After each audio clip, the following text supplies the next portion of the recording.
This is White versus the Sicilian, lesson 4. We're going to be looking at the Schevening variation, e4, c5, knight f3, d6, d4, c takes d4, knight takes d4, knight f6, knight c3, e6.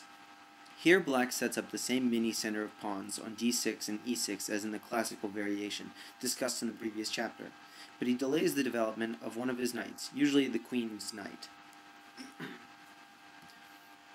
Bishop b3. You might be thinking, oh good, this is easy, I can play the way I did against the classical, with bishop g5, and then a quick f2 to f3 and g2 to g4.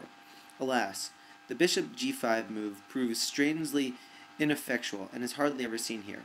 This is because black still has the option of putting his queen knight on d7, a much better square than c6, and can get his queenside pawns rolling quickly, if white follows the plan recommended against the classical. For example, bishop g5, bishop e7, queen d2, a6, f3, b5. This wouldn't have been possible with the knight on c6.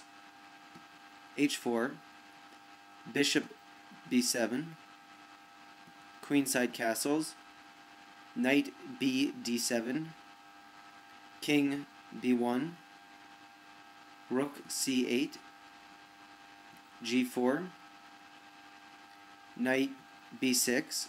The knight heads for a fine attacking square. Bishop d3, knight c4, and black was very active in this game.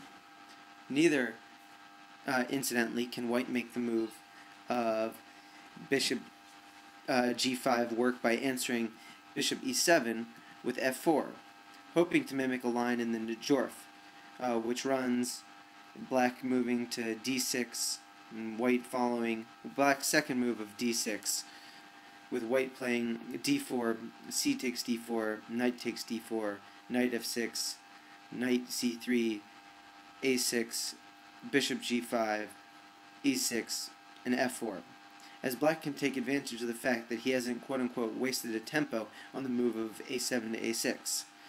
Therefore he can move to h6, followed by bishop h4, and now knight e4, a trick to watch out for in the Sicilian. Now you might say that white can try playing bishop takes f6, but it's not recommended to just hand over the bishop in this situation.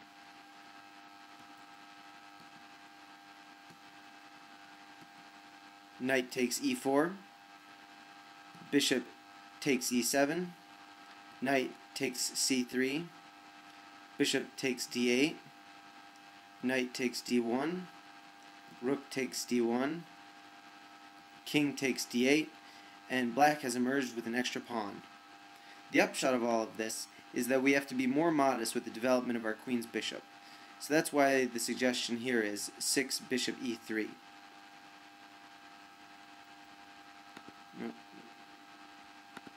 6 bishop e3. The idea is to follow up with f4 or bishop e2 followed by f4. An excellent feature of this move of bishop e3 and the plan behind it is that it can also be played against the Najorf. In fact, if black was to play here a6, we're immediately in Najorf territory, but we're jumping ahead. Black can play here knight c6. To start with, let's see what happens if black treats the position in the style of the classic, with a quick knight c6 as he does in this example. f4, e5, black radically changes the nature of the center position.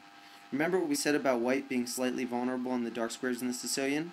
Well, black is prepared to waste a tempo, so to speak, on playing e6, and then next move playing e5 in order to remove the f4 pawn. Then the e5 square becomes a hole in white's center. He can no longer attack it with a pawn. As we know, holes are bad things, and if a black knight gets to e5, then it would be almost impossible to dislodge. Furthermore, by eliminating the f4 pawn, black removes the lever that might have supported a white attack on the king side. The f4 pawn might have also been used to attack e6 with e4 to e5, or even to chase away the black knight from f6 after a well-prepared e4 to e5. As well and good so far for black, but let's not forget that black's move of e5 is leaving a hole on d5, which a white knight can try to exploit.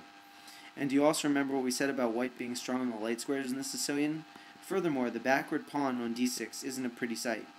There follows a good example of how to play the positions as white by the Swedish Grandmaster Emanuel Berg.